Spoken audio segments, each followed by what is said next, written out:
Hey there, folks. I'm Mysterious JG. Welcome back to Let's Play Lost Arbor. I think that last video, particularly the second half of it, where we were going through Keim's dream, that's going to be a pretty strong indicator how you felt about that. Whether or not you should really watch any more of this series.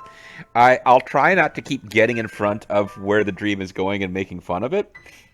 Um, but yeah, like if you found that story really touching and found it really aggravating how I was kind of picking it apart as we went, that's probably not gonna stop. Um, but I'll say, yeah, I can't pretend that there was nothing good about any of the dreams in this game. But this is kind of what almost all of them are. Is just like here's a lamentation on how tragic it would be to be immortal. Let's have that happen a bunch of times over and over with like artsy background and soft music. There's going to be a lot of this. And I think it's a pretty integral part of the game, just as far as like, what makes Lost Odyssey not the same as the four other JRPGs that came out this year. This is part of it, for better or for worse. So my intention is to read these.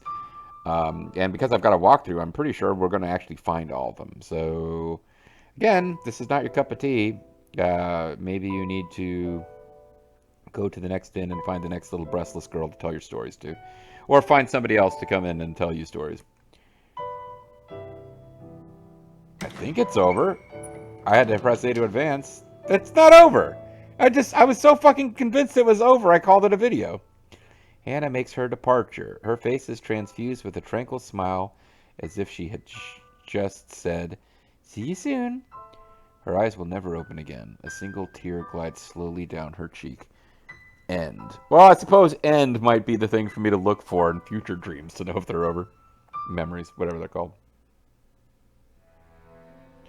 So is Hannah the little girl that you viewed the Thousand Years of Dreams tutorial? Yes, I guess we will. Is Hannah the little girl that he accidentally pushed off a cliff? I don't think so. Keim's mind is filled with lost pieces of past memories. Certain sites of conversations can bring these memories back in the form of dreams. To view episodes from A Thousand Years of Dreams again, rest at any inner bed or select them from the start menu. You can view these episodes any number of times because we're really proud of these. When viewing an episode from A Thousand Years of Dreams, you can pause it by pressing the start button or cancel it by pressing the back button, which is true of all plot scenes in this game. Alright, well, we're still in the inn. It's locked.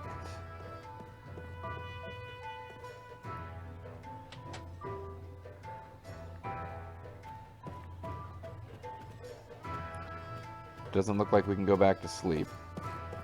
This is a pretty Spartan room that the High Council of the Time Lords of Gallifrey, or whoever the fuck they are, got for us. Also, we don't seem to be able to escape from it.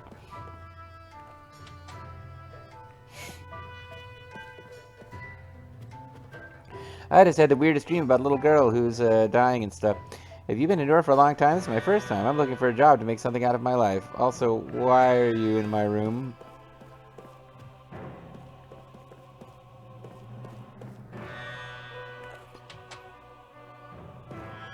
Oh, this must be the suite. Guest book. To our dear guests. Do you have any questions, comments, suggestions? Kindly write them down here. We came here for our honeymoon. Why is the guest book in a guest room upstairs? We came here for our honeymoon. We'll never forget this experience of a lifetime. We'll treasure it forever. Thank you. Thank you for being the place where we did it. It rained the whole time. How could I have any fun? It's like bad weather just follows me around. The soldiers were loud. Everything was expensive. I just want to go home. At least the girl was really cute, and her food was good. This is my first time in the city. It's been an interesting and meaningful trip. I'd like to visit again. None of you guys are talking about the hotel, other than the person who mentioned that there's a cute girl. I came to see my son off to the army. He's such a kind-hearted boy. I'm worried that he won't fit in with those military types. I just pray that he'll be back safe. I rode on the monorail. I saw the castle. I played with the dog. I'm going to go to my grandma's house tomorrow. I can't wait. So Split Infinity wanted to make sure that we read this guest book. It is the same each time. All right. I mean, I guess Split Infinity's just making us aware of everything that's in the game. I guess I can't be mad about that. How many seeds have I got? I think I was at 8, and I'm already a little concerned. 7. Ooh, okay. There better be 2 in this end then. There are. Okay.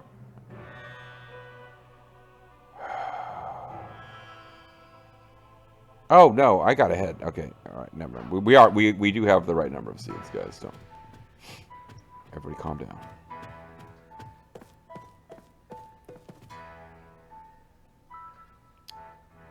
So there's a pot near the staircase and the antidote. Pot in the staircase for a C key. Oh, there actually is 100 gold in here somewhere. All right. And it says read the guest book as well, but that's in parentheses, so maybe I was supposed to know that that's a terrible suggestion. Did I turn my timer on? I turned my timer. I don't know if we're getting out of here to where I can grind or not. Holy Night Charm. You've been out too long in the Midnight Sea.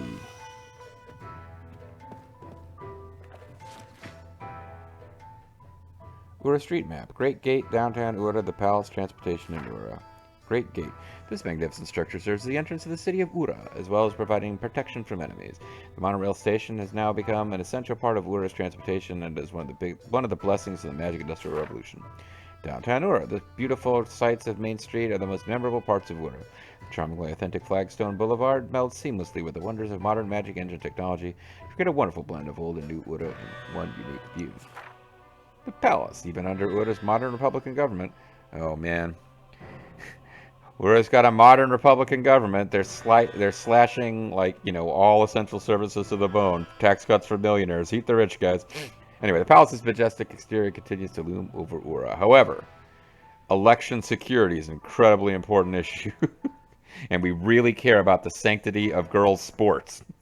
Rebuilt as part of the Magic Industrial Revolution, this symbolic structure continues to serve as one of the city's most recognizable buildings. Almost as recognizable as the Statue of Liberty, where we got rid of that pesky poem because we're a Republicans. The monorail system is inexpensive and runs frequently, so it's your best choice for visiting downtown or the palace area. For those who prefer a more personal touch, magic taxis offer a high level of privacy. Some merchants even conduct their most important meetings inside. Also, the taxi drivers will tell you weird stories and possibly creep you out. Alright. I guess it's good that we grabbed that Holy Night Charm.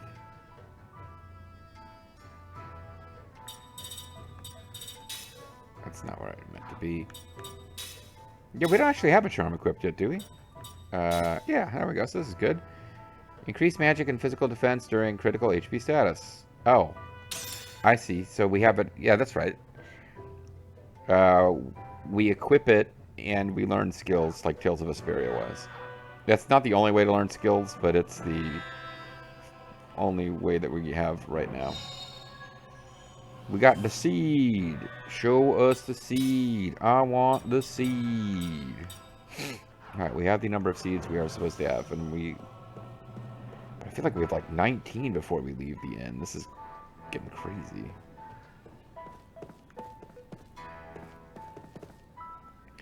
What are you doing in the back door here? You don't belong here. Get out.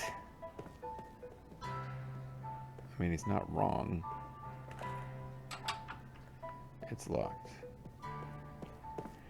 I vaguely remember there may be a sequence late in the game where we are sneaking around in this place.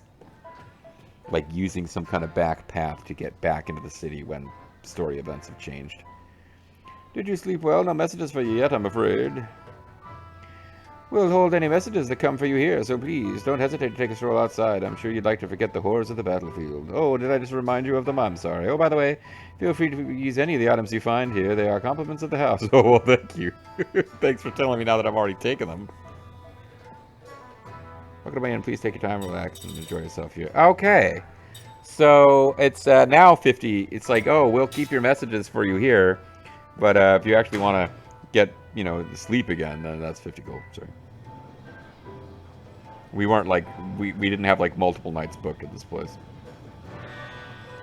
Alright, where do you want me to go? Dracula split infinity door. Peel off the poster, blah, blah, blah.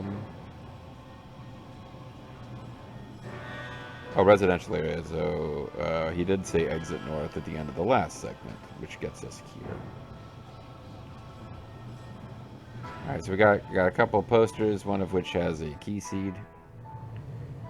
Whetstones are starting to pile up. I guess that's for ring assembly. Yeah, we can make a bruiser ring. Do I already have a bruiser ring?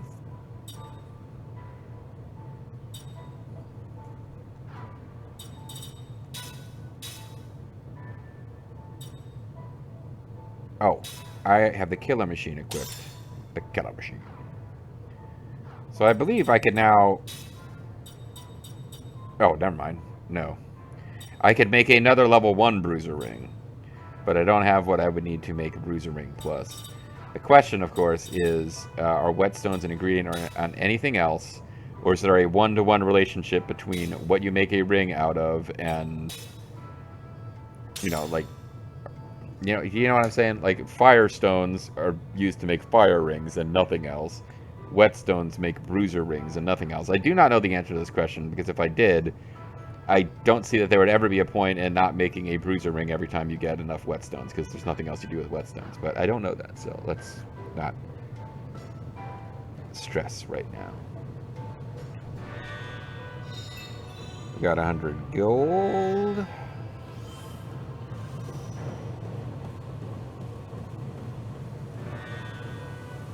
They are telegraphing these posters a bit now. We got a seed. Oh, there's a little playground area. Mom will be mad again if I don't get home soon, but I want to play a little longer. Also, Magical Beasts and Magic Revolution. That's right, kid. Just kicked that ball, which apparently you didn't like. I don't know. This woman's son died in the Highlands of Wool. I hope my own son and nephew are okay. I haven't heard anything from them. Yeah, probably not. I was supposed to keep go shopping with Mom today, but she suddenly changed her mind.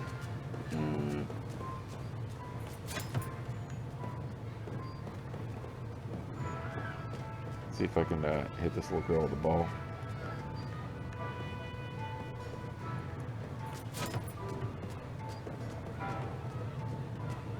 Oh, I think she evaded. I think I did hit her and she just got the F out of there.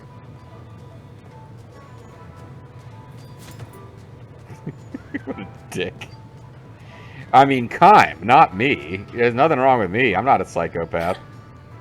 No one else here today. The park is ours. Finally, we have dominated the park. Healing medicine has been obtained. Holy shit. There's even more whetstones around here somewhere. Oh, there's a woman on a park. Okay, so of the... Oh. Alright, well, I didn't know that was a thing you can interact with. That's kind of cool, I guess.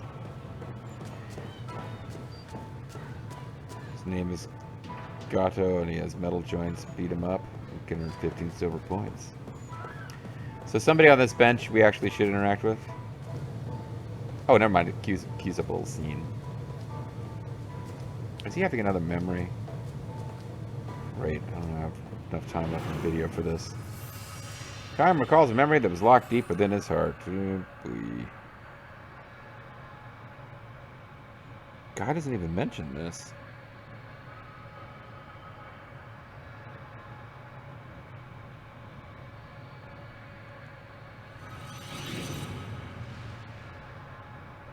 A dream has been revealed. Ah, to hell, stream it now. We can always come back and dream it later, but...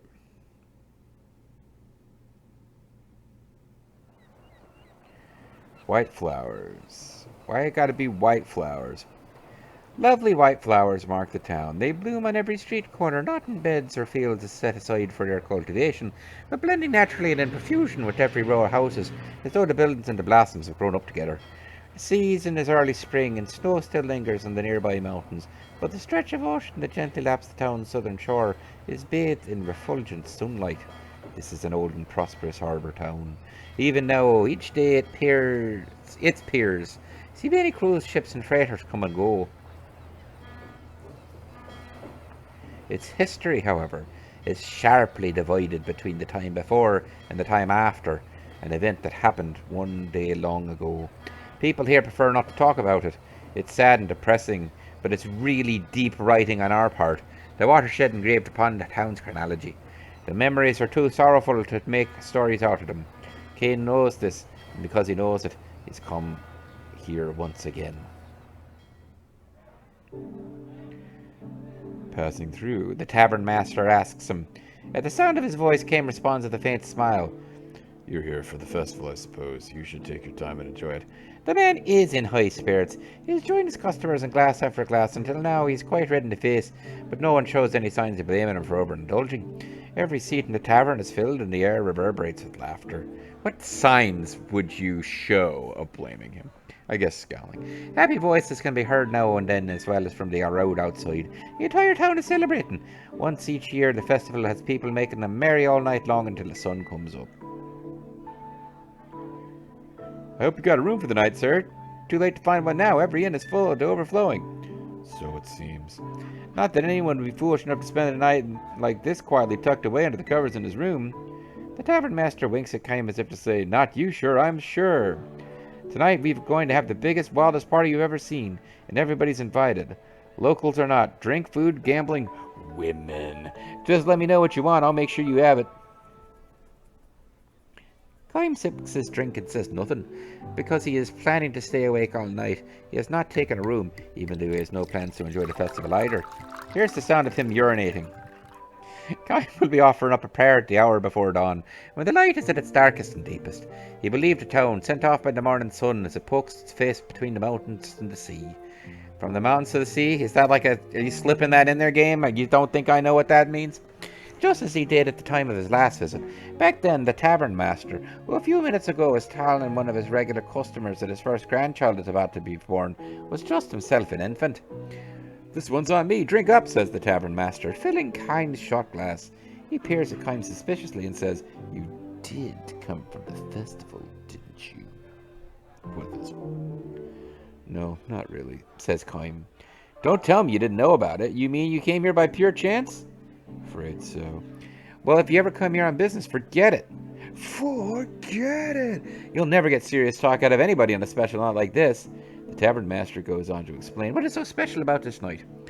You must have heard something about it. Once, a long time ago, this town was almost completely destroyed. And it's going to turn out Kime was there and was responsible. There are two kinds of events that divide history into the before and the after. One is the birth or death of some great personage, a hero or a savior, like that Jesus feller. The other is something like a war, a plague, or a natural disaster. What divided this town's history into the before and after was a violent earthquake. It happened without warning and gave the soundly sleeping people in the town no chance to flee. A crack opened up in the earth with a roar, and roads and buildings just fell to pieces. Fire started and they spread in the twinkling of an eye, in the twinkling of an inkling of an eye. Almost everyone was killed. It was glorious. You can't possibly imagine it. All I know is that what they taught me in school. And what does Resurrection Festival mean to a kid? It's just something that happened once upon a time. I live here, and that's all it means to me. So a traveler like you probably can't even begin to imagine what it was like. Go fuck yourself, traveler. Is that what they call this holiday? Resurrection Festival? Uh-huh. The town was resurrected from a total ruin to this. That's what the celebration is all about. Game gives the man a grim smile and sips his liquor. What's so funny? The tavern master asks. Last time I was here, they were calling it Earthquake Memorial Day. It wasn't a festival for this kind of wild celebrating. What are you talking about? It's been Resurrection Festival ever since I was a kid. That was before you were old enough to remember anything. Huh? And before that, they called it Consolation of the Spirits. They'd burn a candle for each person who died and pray for them to rest in peace. It was a sad festival. Lots of crying. You sound like you saw it yourself. I did. The tavern master laughs with a loud snort. You look sober, but you must be plastered out of your mind. Now listen, it's festival night, so I'm going to let you off the hook for pulling my leg. But don't say stuff like that in front of the other townspeople. All of our ancestors, mine included, are the ones who barely escaped with their lives. Kame knows full well what he's doing. He never expected the man to believe him. He just wanted to find out for himself whether the townspeople were still handing down the memories of the tragedy, or whether deep down behind their laughing faces there still lingered the sorrow that had been pressed down from their forefathers' time. Called away by one of his other customers, the tavern master leaves Kime's side, but not without first delivering a warning. Be careful what you say, sir. That kind of nonsense can get you in trouble. Really, think about it. The earthquake happened all of 200 years ago. Kime does not answer him. Instead, he sips liquor in silence. I thought for a second he was going to spit liquor in this guy's face. Among the others who died in the tragedy 200 years ago were his wife and daughter. Oh, lovely. Thank you for this game. Of all the dozens of wives and hundreds of children that Kime has had in his eternal life, he's a player. The wife and child he had here were especially unforgettable. Fuck the other dozen or so wives. It's dozens and dozens of children he didn't give a shite about. But these two, oh, they mattered. In those days, Kime had a job at the arbor. There were just the three of them. He, his wife, and their little girl, who didn't have breasts yet. They lived simply and happily. Oh, I'm so glad about it. Like, as far as a thing to, like, throw to get through these scenes and occasionally have a moment of levity, I'm so glad they decided to specify that the little dying girl didn't have breasts. The same kind of days that has preceded today will continue on into the endless tomorrows. Everyone in the town believed that, including Kime's wife and daughter, of course. But Kime knew differently, precisely because his own life was long without end, and he had consequently tasted the pain of countless partings. Kane knew all too well in that daily life of humans there was no forever. Note, Gongora claims to have cast a spell that made Kane immortal. So if he's not lying, he has also been around for like 1,000 years. I'm not really sure which one of those two. Okay, of course, it could be both. He could also have been around 1,000 years and also not be responsible for Kine being immortal. But something is not adding up, is what I'm saying. This life his family was leading would have to end sometime. It could not go on unchanged. This was by no means a cause for sorrow, however. Denied a grasp upon it forever, human beings know how to love and cherish the here and now. Kime especially loved to show his daughter flowers. The more fragile and short-lived, the better. Flowers that bloomed at the morning sun and scattered before the sun went down. They were everywhere in this harbour town, lovely white flowers that bloomed in early spring. His daughter loved the flowers. She was a gentle child who would never break off blossoms that had struggled so bravely to bloom. Instead, she simply watched them for hours at a time. That year, too. How strange that she would spend hours watching flowers when she was to die horribly in an earthquake as a little girl. The few hours she had in her life wasted watching these shite little flowers. End? No. Look how big the buds are. They'll be blooming any time now, she said happily when she found the white flowers on the road near the house. Tomorrow, maybe? Kime wondered aloud. Absolutely, his wife chimed in merrily. Get up early tomorrow morning and have a look. Poor little flowers, though, said the daughter. It's nice when they bloom, but then they wither right away. All the better. All the better, said Kime's wife. It's good luck if you get to see them blooming. That makes it more fun. May be fun for us, answered the girl, but think about the poor flowers. They work so hard to open up and then they wither the same day. It's sad. Yes, well, I guess so. A momentary air of sadness flowed into the room, but Kime quickly dispelled it with a laugh. Happiness is not the same thing as longevity, he proclaimed. What does that mean, Papa? It means that my immortality is a curse, little one. It may not bloom for so long, but the flower's happy it can open up the prettiest blossom and give off the sweetest perfume it knows how to make while it is blooming. The girl seemed to be having trouble grasping this and simply nodded with a little sigh. She then broke into a smile and said, It must be true if you say so, Papa. By the way, am I going to die in an earthquake? Your smile is more beautiful than any flower in full bloom. He should have said it to her. Kame later regretted that he did not. She probably would have told him that that was a shite thing to say, though. The words he had uttered so carelessly, he came to realize, turned out to be something of a prophecy. Why isn't this game called Lost Prophecy? Well now, young lady, he said, if you're getting up early tomorrow to see the flowers tomorrow morning, you better get to bed right now. All right, Papa, if I really have to. Oh, she's the first little girl ever who doesn't push back against that. I'm going to bed now, too, said Kime's wife, and you stay here on the couch. Okay, then. Good night, Papa. His wife said to Kame, Good night, dear. I really am going to bed now. Good night, Kime replied, enjoying one last cup to ease the day's fatigue. One last cup of straight whiskey. These turned out to be the last words the family shared. Of course it is. I'm sorry, it's not the narrator. These turned out to be the last words the family shared. A violent earthquake struck the town before dawn, as we'd already hinted at. In fact, told you it was going to happen. Kime's house collapsed in a heap of rubble. Kime's two loved ones departed from the distant other world before they could awaken from their deep sleep without ever having had the chance to say good morning to him. They couldn't even say top of the morning to you. The morning sun rose on a town that had been destroyed in an instant. Only 4 generations later, some asshole tavern keeper was treating it like a party. Amid the rubble, the flowers were blooming, the white flowers that Kime's daughter had wanted so badly to see. Kime thought to lay a flower and offering on his daughter's cold corpse, but abandoned the idea, because he'd rather sell the flowers for 1/4 of 1 gold apiece. He could not bring himself to pick a flower. No one, no living person on the face of the earth, he realized, had the right to snatch the life of a flower that possessed that life for only 1 short day. So if you've ever given a flower to a girl you like, back off. Kime could never say to his daughter, "You go first to heaven and wait for me. I'll be there before long. Here's an emo picture of me." Nobody ever knew the joy of a reunion with his loved ones. To live for 1,000 years meant bearing the pain of 1,000 years of partings. Perhaps he could have considered, I don't know, being solitary, or maybe even having his tubes tied. Just throwing out ideas here, folks. I'm the narrator. Kime continued his long journey. A dizzying number of years and months flowed by, years and months during which numberless wars and natural calamities scourged the earth. But then people would have celebrations of those wars rather than remembering them properly. Just turn them into excuses to drink. People were born and they died, and they loved each other and were parted from the ones they loved. There were joys beyond measure and sorrows just as measureless. People fought and argued without end. But they also loved and forgave each other endlessly. Thus was history built up as the tears of the past evolved gradually into the prayers for the future. God, this is deep. How did we not win some kind of literary prize for this? Kime continued his long journey. After a while, he rarely thought about the wife and daughter with whom he had spent those few short days. Fuck them, in the harbour town. But he never forgot them, even though I just said he rarely thought about them. That's sort of what forgetting is, isn't it? Whatever. Kime continued his long journey. And in the course of his travels, he stopped by this harbour town again.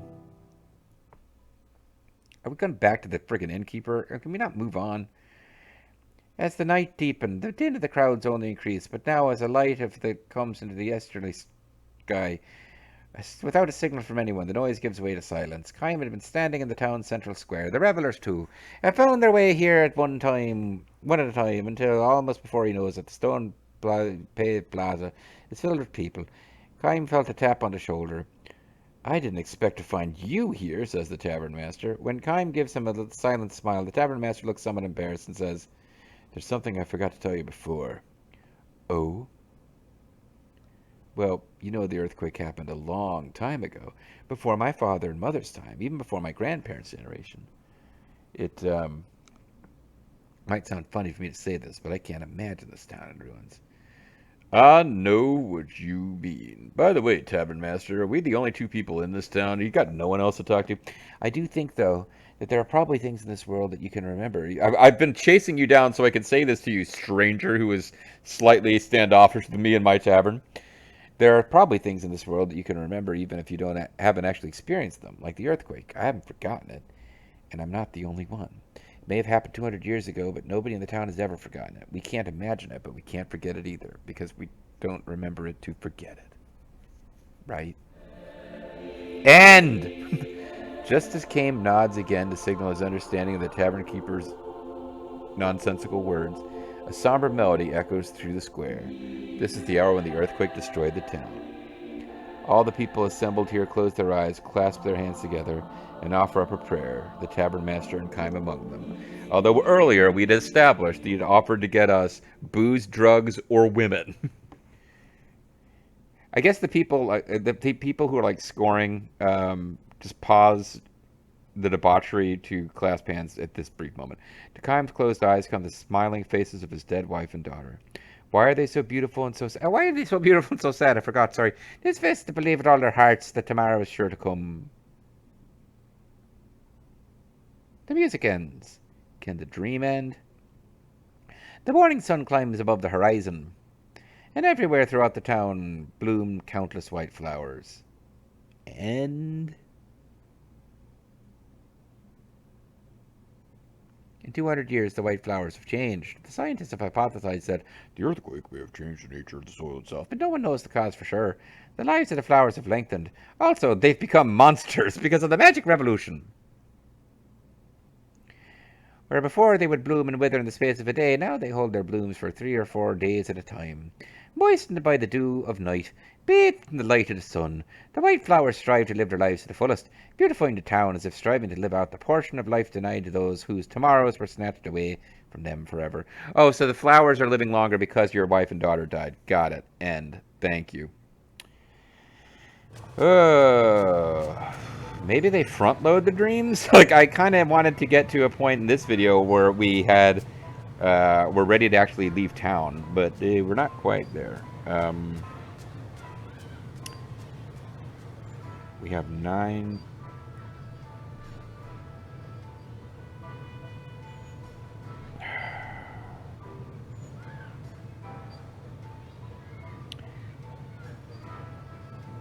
We're supposed to have. Oh god, we're supposed to have 12. All right, I tell you what, we got to call it a video. Let's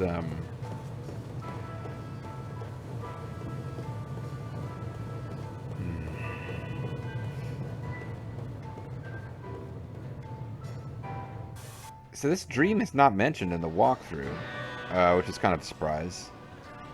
It could. I think the dreams may trigger. There may be a little bit of randomness as to when they trigger. Obviously, they were triggered by 2 specific NPCs that we saw at that location. So.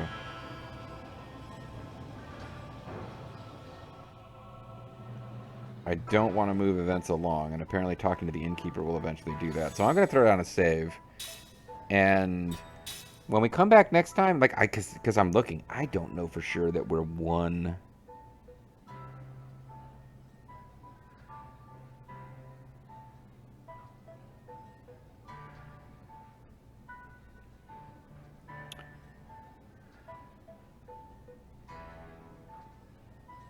This is interesting. When am I going to find this other dream? Because now I've got 2 dreams, and the walkthrough only wants me to have 1.